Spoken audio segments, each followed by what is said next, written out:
Well, hello, and welcome to Opal City Confidential, a Starman podcast, episode 44, Sand and Stars, Part 4. Today we will be covering Sandman Volume 2, number 23, featuring the last part of the Jack Knight Wesley Dodds team up. Woo-hoo, woo-hoo. And we'll be covering a very important Justice League of America comic for me, Justice League 113, which is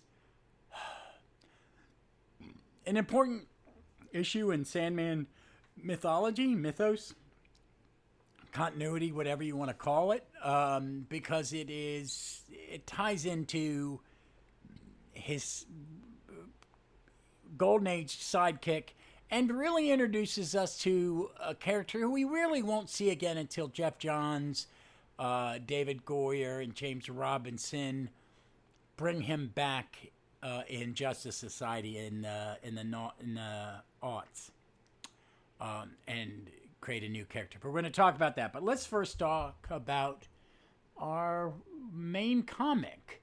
This was published on April 7th. It's Starman Volume 2, number 23, published on August 7th, 1996, cover dated October 1996. I'm a baby of 22 years old when this came out. It is edited, executive editor Mike Carlin. Cover art is beautiful art by Tony Harris. It's got an image of Sandman, Wesley, in his fedora and gas mask inside a lovely graphic of, say, like a bullseye and a flare and his gas gun. And then there's a orange silhouette of Jack, this blue and yellow stripe pattern, and then a burning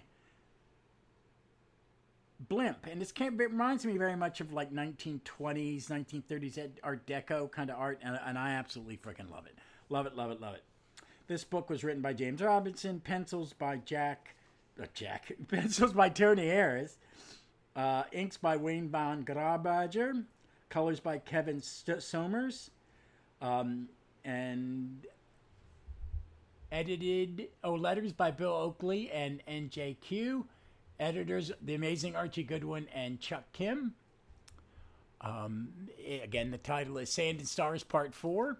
The synopsis from the Fandom Wiki is probably the most succinct and short synopsis you will ever see. It says, Starman and Sandman stop the hijacking of a blimp.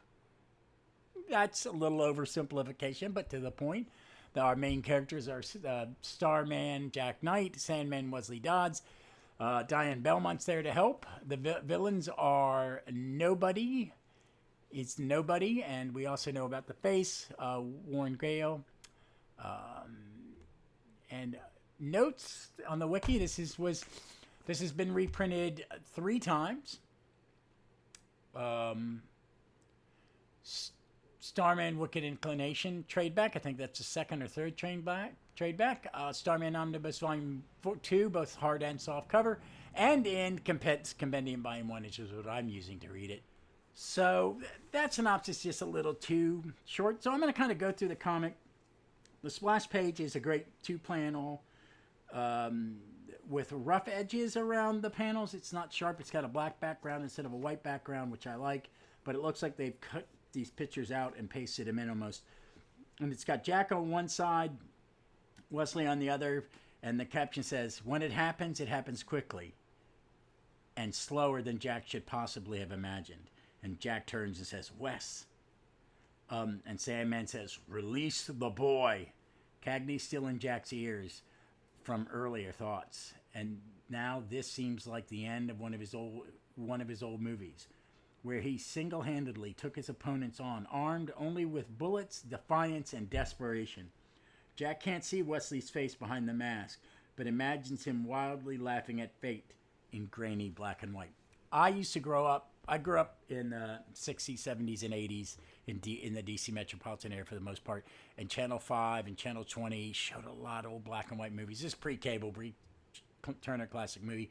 And I love Jimmy Cagney movies. I love those old gangster movies. I think they're freaking amazing. Absolutely freaking amazing. And I think I still have not deep dived into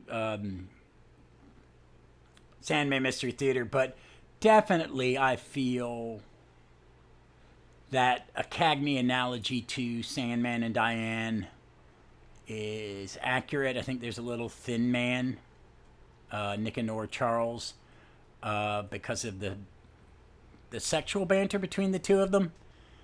And I also think of Chinatown and Sting and 70s movie set during the Great Depression in gangster times. So I like this. But I also think there's a little bit of Republic Serials because you turn the page and you've got these guys in the guards who are guarding Jack and Wes, and the narration goes like this. Wesley emerges old and frail, but in no way faltering. Gas gun out and ready. The odds are insurmountable. Jack thinks of the movie The Roaring Twenties, where Cagney fought the bad guys on New Year's Eve in the snow, not the show. Sorry. Of course, Cagney died at the end of the movie. Cagney died at the end of a lot of them. And then the guards are good. Jack, while the guards are distracted by Wesley, chokes one of them out with his handcuffs. And one guard, these guys are using like electrical taser guns. He shoots his buddy, and Jack jumps away. He lands hard on the floor. He popped his shoulder, but he gets to his staff, and he all he does is jab the staff into the guy's foot. And the guy's like, "But my boots are thick," and Jack goes, "I know," and he triggers his rod and it electrocutes the guy. He's not dead; they're just out. And then he asks Wesley, "All done?" He tells him, "All done. All clear, all done." "No, Jack, not done. Not even close. This man's armor is overheating. Can't you see? It'll explode. These guards and he takes up the mask. These guards may not have been nice, but they were only doing their job. As far as they're concerned, you and I are intruders. You don't want a man's death on your hands, Jack, if you can help it." "No, Wes, I sure don't." So they get the guy undressed and get him free as the thing explodes. They have a little conference out in the hall. I love this. I love the art. Tony Harris is a genius with panel layouts. It's just great. They're discussing it. And they're just talking. And Jack asks, "So what do we know, Wesley?" "Not much. But it's more than I knew before. Warren Gale is the villain here. I thought it too obvious. He'd be the genius behind it all. However, an old adventure I shared with your father, one I recently recalled, reminded me never to be surprised by a criminal's stupidity. They're going to bring the airship down on the onlookers, and this is Gale and his pilot Croft's plan. I assume saying that we have to stop them is stating the obvious." Bingo! Great line. Love it. And then Jack shares what he knows. That's just it, Wesley. It's not Gale. I learned that much by overhearing them talk while they had me tied up. The guy impersonating Gale is older than he looks. He's about your age. He claims he knew you, too. Not as a friend, though, as a foe. And Jack continues, "Is it really the pilot either? They're both in disguise, with the younger of the men, and the one playing the pilot, and the older man, the older man's protege of some kind." "That's everything you've learned?" "No. Room 4J, something is in there." "You did well, son." "Yeah, it reminded me next time I need answers to just go get captured. You can just sit there and you're hiding in plain sight or something and learn something when you hear it." So 4J, and they go off to the room. They act like they're going to kill the other guards, and the guy on duty drops his gun and gives them the key, and they walk in, and there's the real Gale. They exit, and they meet up with Diane out front, and they're talking about there was an impersonator, and someone shows that I think he's gone. He's holding up the Gale mask, and Jack just flies up to the airship. He gets shot through the shoulder by the guy posing as the pilot, and it's this great action scene. He gets on top. He smashes their windshield. He goes into the back room. He finds the real crew, and he goes, I'm keeping, I'm, I'll keep on keeping on with this, but I need you three to worry about. I don't need you three to worry about. You all know how to use these chutes? No, I don't. Well, I hope you're a fast learner. And they all jump out. And we're watching from there. Gail is can't watch. Jack and Diane. That's Cheers, not Sandman. Wesley and Diane are watching, and the action just keeps it. And it's just Jack fighting with this guy. He pulls off the mask, and the guy's face is just destroyed. And the blimp comes crashing down and explodes. And Jack flies off it. And then we're hit with... we're back in Wesley's apartment, and it's this guy. It's that same two-tone, like the dusk. It's reds and pinks and little oranges and yellows. It's just absolutely bright. The coloring in this book is just absolutely some of the best you'll ever want to see in a comic. And Jack's explaining. So he hit me. I fell back. I think he lunged on his gun. But that was when the airship took a steep dip. He went flying, and I went flying. Everything in the place went flying. I knew I'd better get out of there. I dived for a window, got out just in time ahead of the blast. But the guy playing Croft, he didn't have a cosmic rod to get him to safety. He died in the explosion. Had to. And Wesley goes, did you see him die? No. Did you find the body? No. First rule of superheroics, Jack, and this is true, folks. First rule of superheroics, Jack. If there's no body, and the villain will be waltzing in a slow dance again at a later date. That's the way it was and is and always will be. Ask your father. So what about that? So what was it all about? Gale had investors. One of them had invested, had his investment insured so that he'd make far more if the airship failed than it flew. The investor hired the two killers. Yes, the one as old as me, I've encountered before. The other, the new one, who played Croft, is a little younger. What was the name of the one I fought? The older one is called the Face. And the one you fought calls himself Nobody. And Diane joins in. The investor could have only collected his insurance if the test was seen as to fail. Hence, the hiring two masters of disguise become Gale and Croft so they control the test failure. The real Croft and Gale's had gambling debts. He offered to sell the technical information necessary to cause the crash, and the bomb on board the craft would look like a part of the accident. And Croft's body was found this morning, dead by dog attack. But Gale's ruined. I feel like I failed. Warren Gale's a wealthy man, says Diane. He lost a fortune, true, but he has 5 or 6 more to keep him happy. And how did you fail? When John Blaine's wife, Helen, has been cleared of murder, we didn't catch the villains or prevent the crime. But sometimes exposing the crime for what it is and clearing the innocent of accusation is good as it gets. And then Wesley jumps back in. Anyway, in all the excitement, you never went any further with your explanation why you chose to visit. You chose to visit me. You were telling me it involved an own case of mine when it encountered the Misk in an earlier incarnation. John Smythe, I believe he called himself at the time, is though I subsequently found that to be an alias. Why was that of any interest? In the course of your encounter with the Mist back then, did you come across a possession of his? It's a shot in the dark, but I still was hoping you still have it. And that's Jack asking. And what might that be, Jack? A medal for bravery that he won fighting World War I. The Miss Victoria Cross. And there, sitting on the top of some books on a table in the room, is the medal. End of comic. This is a great story. I loved it. It gave me, I loved it for a lot of reasons. It gave me an excuse to read some Sandman Mystery Theater and talk about him with Dave. It gave me a chance to really enjoy this 4-parter. This is one of the ones, been a while since I'd read it. I mean, and I'm really not, I read ahead a little bit. I'll read a few issues ahead and then record a few issues, then read a couple issues ahead and then record. But it's just a solid, good story. It's great to see, God, I almost said Jack and Diane again. Wesley and Diane in it. I like the villains. I like the simple plot. It felt like a 30s movie. It really had that feel. Tony Harris's art is just mwah, chef's kiss. Such amazing stories. And I'm a comic fan who loves the writers. There are artists that I love, and I follow the artists. And I know it's a visual medium, and I'm maybe a freak, but I follow writers. I follow the words, because I just do. Maybe because I was a theater nerd, and I like the words. I like witty dialogue. It doesn't have to be realistic. That has nothing to do with telling a story.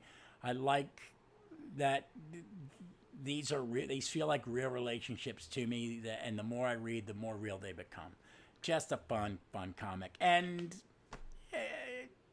it's Starman, so I really love it. So we're going to move on, and we're going to cover Justice League 113. So this comic was released on June 4th, 1974. I was not even 10 years old yet, and I remember my brother handing me it. It was a 100-page giant. These things are great. They're so good. Editor Julia Schwartz. Also, it's the title of the story we're talking about, The Creature in a Velvet Cage. It's a 20-page story. It takes place in Justice League of Earth 1. Writer, the amazing Lynn Wein. The penciler, the amazing Dick Dillon. The inker, Dick Giordano. This is Lynn Wein's run on Justice League through all these 100-page giants is just top-notch, amazing comic books. This book has been reprinted 5 times. I think... Ooh, I've not heard of that one. But let me read these to you. Crisis on Multiple Earths, Volume 3, trade paperback. Showcase presents Justice League of America, Volume 6, trade back, 2013. Justice League of America, The Bronze Age Omnibus, Volume 1, 2017. God, I wish I had those Bronze Age volumes, those 3. Crisis on Infinite Earth box set, 2020. And Crisis on Multiple Earth cross trade back. So that's the hardcover. Oh, the box set is one of those hardcover box sets, and it contained Crisis on Multiple Earth volumes 1 through 6, Crisis on Infinite Earth, Crisis on Infinite Earth All-Star Squadron, Crisis on Infinite Earth Green Lantern, Crisis on Infinite Earth Justice League, Crisis on Infinite Earth Legends, Crisis on Infinite Earth Infinity Inc., Crisis on Infinite Earth Superman, and Crisis on Earth Behind the Crisis. That's pretty cool. And it went on sale November 2019. I never had the money for these things. And the Multiple Crisis trade back is they reprinted. They had 6 trades that were Crisis on Multiple Earths, where the Justice League. They had 2 with the team-ups, and then they had 6 with the Justice League JSA tournament team-ups, and they never finished it. So they put out 3 of these larger editions that have all of them, and I highly recommend that you get them. Mine's a mismatch of what I got, but they're well worth it. It's a neat thing to read because it happened every year. We looked forward to it, and these things are great. So let's get back to this issue. It's the Justice League of America. The lineup is Superman, Batman, Green Lantern, Elongated Man, and guest stars the Justice Society of America. The Flash, Hourman, Sandman, Wonder Woman. Guest appearance by Sandy, the Golden Boy, who we talked about in our last 2 episodes. This is his last appearance was Adventure Comics 102, and his next appearance would be in DC Comics 47. And why is he in DC Comics 47?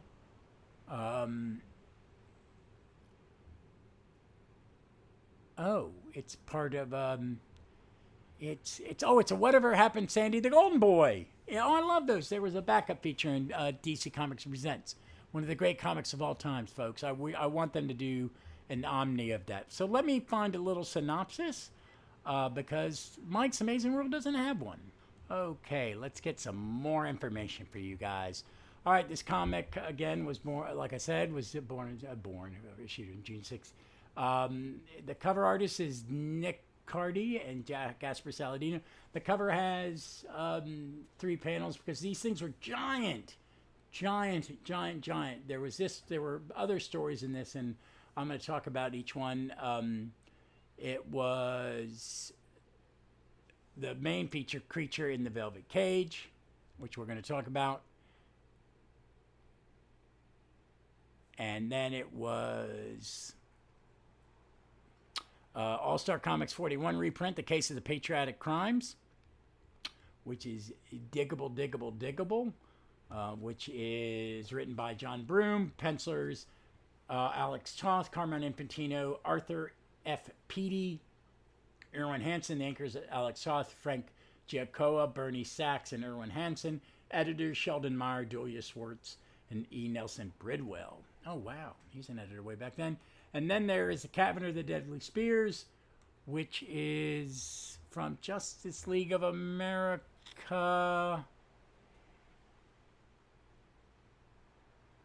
Which is, go on, I'm looking right at it.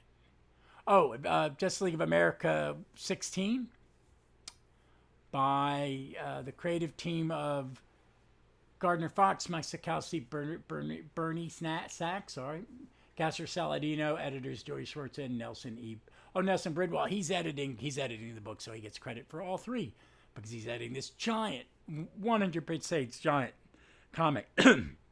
I'm very envious of Dave Steele because he owns every one of them. I've sold some of mine, and I'm continuing to. I talked to my wife today. I really got to get rid of the rest of my floppies, except for a handful, because one, I don't have space, and we're going to be on a budget because I'm getting new dentures made, and I'm just going to invest in Omnis and the apps for the next year or two. Because that's what I got to do. So there is a good synopsis in this, in the Fandom Wiki. It's a little longer, so I'm going to read it because I just want to. It's short enough, and it's a comic I love. While visiting the Justice Society on Earth 2, the Justice League heroes learn the untold story of why Sandman years ago returned to his original crime-fighting costume. An experimental weapon in his arsenal had accidentally exploded, transforming his boy partner, Sandy, into a gigantic monster. Overcome by guilt, Sandman had destroyed his purple and gold costume, which had constantly reminded him of Sandy's plight, imprisoning a monstrous boy in a chamber which held him unconscious. He had returned to action in his old gas mask and double-breasted suit. Now, however, the Sandy creature has escaped his cage, and the two teams combine to recapture him. He evades Superman, Hourman, and Elongated Man at an outdoor wedding, tangles with Batman and the Flash and the Earth 2 Wonder Woman at a ball game, and finally battles Green Lantern and Sandman himself at a beach. The 8 heroes unite to subdue him at last, only to learn that he had been acting to prevent a series of earth tremors at the sites of their battles, having only now regained his lost power of speech. Sandy reveals that the menacing attitude he had evinced when he first changed into the monstrous form had only been a temporary side effect, and a chagrined Sandman realized that he kept his young partner in prison for years for no reason. This is a really quick comic book. It's an era I really love, these one and dones. This is an era of one and dones done well because who's doing it? It's Len Wein. It's Dick Dillon, who as a kid I didn't think was flashy enough, and then whenever I go back and reread these, I go, you're a prick. Smug little kid, thought you knew better. My brother posted a picture of me at a youth retreat from, I'm guessing, junior year, sophomore year of high school. Shrine it's a retreat center, Episcopal Church in a town called Orkney Springs, Virginia. Beautiful place, and I'm not a person of faith anymore, but back then I was. A very liberal, mellow Episcopal church, and I'm standing there with my hand in my jacket like I'm frickin' Napoleon, and I'm such a little prat. It's awful. But these comics are great, and I remember these. These are these, and I know I talk about this a lot, and I know I have an audience that's very loyal and is listening to these, and I appreciate that. And I'm doing it for me because I just love talking about comics and sharing, and I'm hoping one day to interact with more of you. I would love to have your insights. If you know something about this comic, to make a comment in one of my feeds, because there's something about these comics that have, and I think with all things we've read, listened to, watched the movie, there is an emotional context to your absorption of them, your reading of them. So some of my happiest moments as a child were reading these 100-page giants, learning. This is where I learned about the Justice Society. The first Justice Society stories I ever read were the ones that and the Seven Soldier were the ones reprinted in these Justice League 100-page giants. And my brother, being a great big brother, an amazing big brother, was handing these things to me as a kid, explaining who the character was, what their relationship was, who these famous artists was, who Gardner Fox was, who John Broome was, who Dick Dillon was, and all this stuff, because he was absorbing, and this is pre-internet, folks. This is 1974. My brother has an encyclopedic memory of all this stuff, and it's just gotten bigger. He is, this birthday, he will be 69 years, not 69, 69 years old this year. Sorry, Hugh, you're old as shit. But I love these comics, and I love this one. And when I was doing Sand and Stars, I said, I got to cover this. I got to cover it. I got to talk to you. I got to tell you people how much I love it. And this is in the app, on the DC app, the entire thing, not just the news story, all of it. All of it. Bravo, bravo, bravo. So check it out. I really think you guys would love it. I know me and Ron had talked about them this era. I think it was on my show, or it was on his show. Just Google it. Listen to Fantastic Comic Fan. It's a great short form podcast, and well worth your time. Something to listen to in your way to work. Very interesting. A lot of good guests with Kickstarters. Talks about creators and stuff like. It's a blast. And so keep it up. Keep listening to him. But it's just a great comic, and I loved it. And I thought it was appropriate for this, because eventually I'm going to cover Justice Society of America. I don't know how I'm going to do it. I don't. I may, when I'm done with Starman, that may replace this in the feed. But it's going to take me forever to finish that. So, but that was good. It was. Let me just wrap up. I love this one, but back to Sand and Stars, another great 4-parter. Next up is this Annual 1? Annual 1 by Tony Harris, James. It's Shade. It's the Earth is Dead year, where every year they'd have a theme for DC annuals, and the Earth is dead. It's in the far, far future, and Sandman's he tells a Prince Gavin story, and Prince Gavin's last adventure, and a Starman story with the Prairie Witch. Both really good stories. So if you're following along and you're reading along, get to read. Enjoy. I hope you enjoyed this, folks. As always, thank you. As always. Always, thank you. Do I have anything to recommend? Oh, yeah, let me just give you an update. Yeah, I'm reading the Fourth World Omnibus Volume 1. Volume 2 is coming out in March, and it has everything after this. But it's all the Kirby, New Gods, Fourth World stuff in publication orders. So I'm a ways in. I think the last thing I read was Miracle Man 2 or Forever People 3. But I haven't read any in a little bit because I just work's been crazy, busy. I got off a little early because I worked 12 hours yesterday, so I've had time to come in and record this and post it. I'm hoping tomorrow, if I have the time, to record Wednesday's My Legion Adventure. I will be covering 4 backup stories from Superboy as we get toward. These are the 4 pre-Cockrum ones. The series is left to Action and moved to Superboy as a backup.